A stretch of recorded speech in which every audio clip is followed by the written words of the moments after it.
مشاهدوا على فاضل طابت اوقاتكم. نشرة اخبار الفضاء الاريتريه لهذه الفتره يصحبكم فيها محمود عبد الله بكفاح، والتي نستهلها باهم وابرز العناوين. اصابه 12 مواطنا بفيروس كورونا اليوم.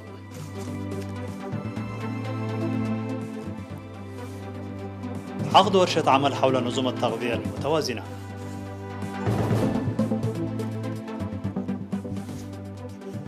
برنامج تطوير القدرات البشريه يساهم في انجاز اعمال النقل النهري.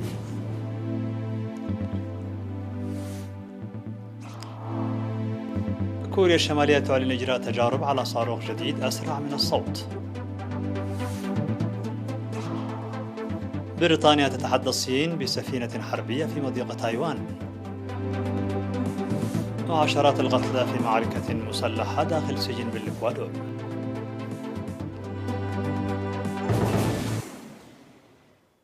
مرحبا بكم من العناوين إلى التفاصيل. أظهرت الفحوصات المخبرية التي أجرت اليوم في مراكز العزل بالإقليمين الأوسط وعنسبة إصابة 12 مواطنا بفيروس كورونا، فكانت 11 من الإصابات في أسمرة بالإقليم الأوسط وواحدة في كرم بإقليم عنسبة، وبهذا بلغ عدد المصابين بفيروس كورونا في البلاد حتى الآن 6709، شفي منهم 6629 وتوفي 42 مريضا، فيما لا يزال 38 من المرضى بالوباء يتلقون العلاج في المستشفيات. وزارة الصحة 29 من سبتمبر 2021. عقدت وزارة الزراعة اليوم 29 من سبتمبر بالعاصمة أسمرة ورشة عمل للتباحث حول إعداد مسودة إرشادية لضمان نظام غذائي متوازن عبر اللقاءات والتغيير الاجتماعي والثقافي. وقال وزير الزراعة السيد الرفاين برهي في افتتاح الورشة بأن الورشة هي بمثابة الختام لمرحلة استمرت لأكثر من عام في إعداد المشروع المسمى بتحسين النظام الغذائي المتوازن في إريتريا، والذي يهدف إلى التعرف على الغذاء المتوازن الذي يمكن العثور عليه بسهولة في إريتريا لإثراء الموائد وإحداث التغيير الإيجابي في العادات الغذائية، مع الوضع في الاعتبار الأنشطة الزراعية الشاملة لإنتاج الغذاء المتوازن. وأوضح بأن الهدف النهائي من هذه الجهود هو ترسيخ نظام غذائي يركز على النوعية بدلا عن الكمية، وإيجاد السبل لتمكين الأطفال والحوامل وحتى المجتمع عامة بالاستفادة من الإنتاج الزراعي الذي يمكن الحصول عليه بسهولة في محيطهم. من جانبها أوضحت منسقة مكاتب الأمم المتحدة في إريتريا السيدة أماكوبي ساندي بأن التغيير الاجتماعي والثقافي يعتبر التحدي الأكبر لجهود اتباع المجتمعات لنظم التغذية المتوازنة والسليمة، معربة عن ثقتها في مساهمة هذه الورشة بدور إيجابي في هذا المجال. وقال مندوب منظمة الأغذية والزراعة الفاو بإريتريا سي سعيد بانسي بأن الدول تعمل جاهدة لضمان الغذاء العالمي المتوازن والقضاء على المجاعة ضمن أهداف التنمية المستدامة حتى عام 2030، موضحا بأن المنظمة تعمل على وضع الخطط والبرامج المتعلقة بالسياسات المرتبطة بالزراعة ونظم التغذية واستئصال المجاعة بأنواعها المختلفة.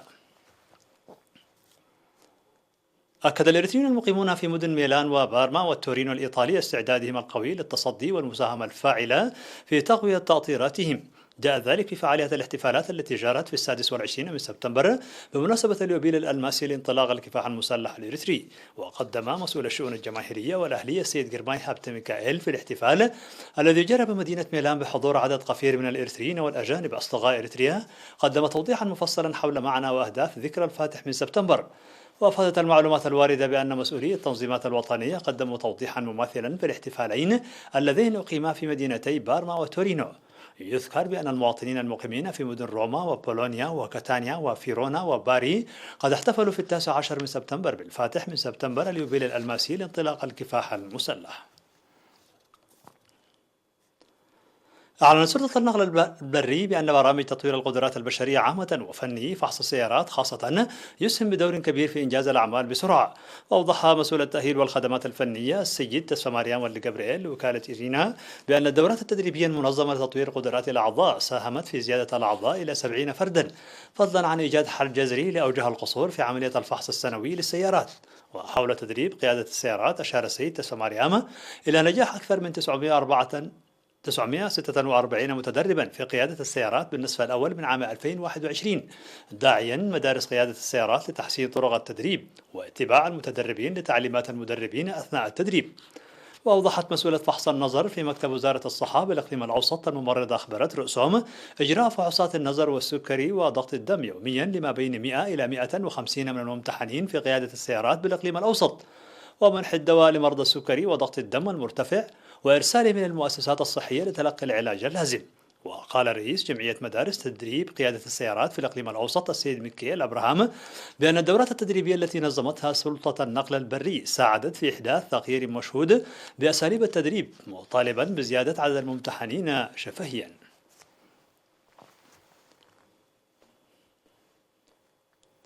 مشاهدينا الأفاضل، كانت هذه الأخبار الداخلية. فصل قصير ونوافيكم بالأخبار العالمية، ابقوا معنا.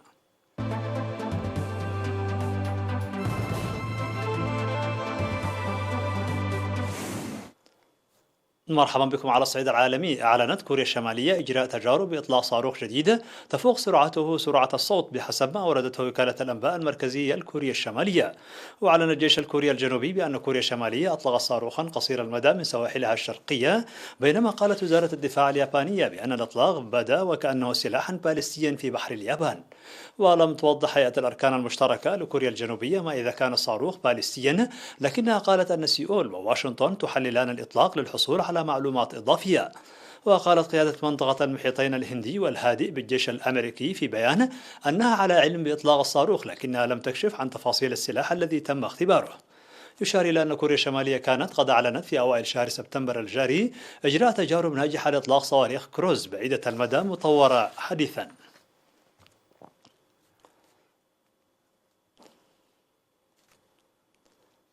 أرسلت بريطانيا سفينة حربية عبر مضيق تايوان للمرة الأولى منذ عام 2008 في رحلة نادرة لسفينة عسكرية غير أمريكية، متحدية مطالبة بكين بالممر المائي.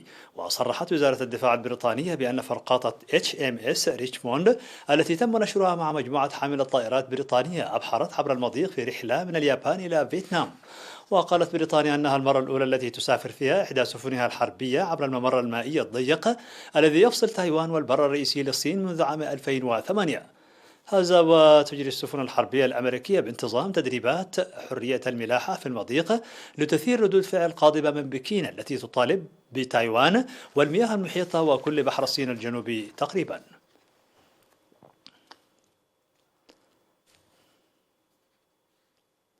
قتل 24 سجينا على الأقل، وأصيب أكثر من 40 آخرين بجروح في مواجهات بالأسلحة النارية دارت بين معتقلين داخل سجن في ولاية غواياس في جنوب غرب الإكوادور حسب ما أعلنت عنه السلطات. وقال المسؤول في الشرطة المحلية الجنرال فاوستو بونيانو بأن المواجهات بين السجناء أوقعت 24 قتيلا و42 جريحا. ومنذ أشهر تشهد السجون الإكوادورية أعمال عنف متكررة بين عصابات متناحرة تتنازع السيطرة على تهريب المخدرات بحسب تصريحات السلطات. وفي فبراير أدت أعمال شغب متزامنة في 4 سجون رئيسية في البلاد إلى مقتل 79 شخصا.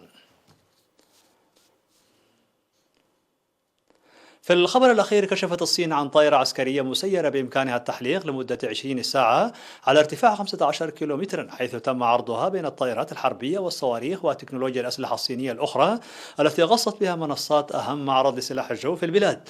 وذكرت صحيفة رسمية محلية بأن برنامج الفضاء الصيني يعتزم الكشف عن صاروخ لرحلة فضائية مأهولة قادرة على نقل حمولة 25 طنا إلى مدار حول القمر، وذلك خلال معرض الصين الدولي 13 للطيران والفضاء الذي يستمر حتى يوم الأحد القادم في مركز شوهاي الدولي لمعارض الطيران، حيث كان مقررا تنظيم المعرض أواخر العام 2020، لكن تم تأجيله بسبب جائحة فيروس كورونا.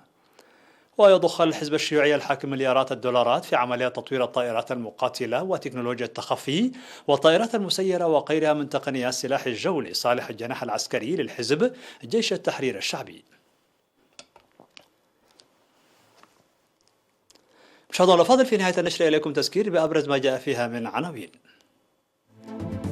إصابة 12 مواطنا بفيروس كورونا اليوم.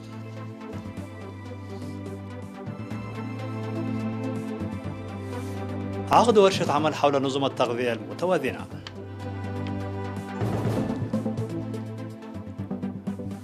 برنامج تطوير القدرات البشرية يساهم في إنجاز أعمال النقل البري.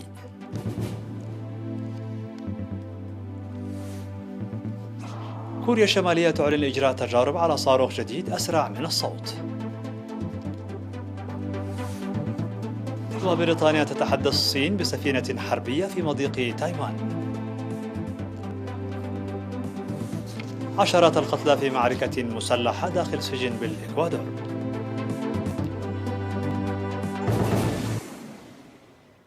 مشاهدينا الأفاضل، بهذا نكون قد وصلنا بكم إلى نهاية النشرة. شكرا على حسن المتابعة، دمتم بألف خير.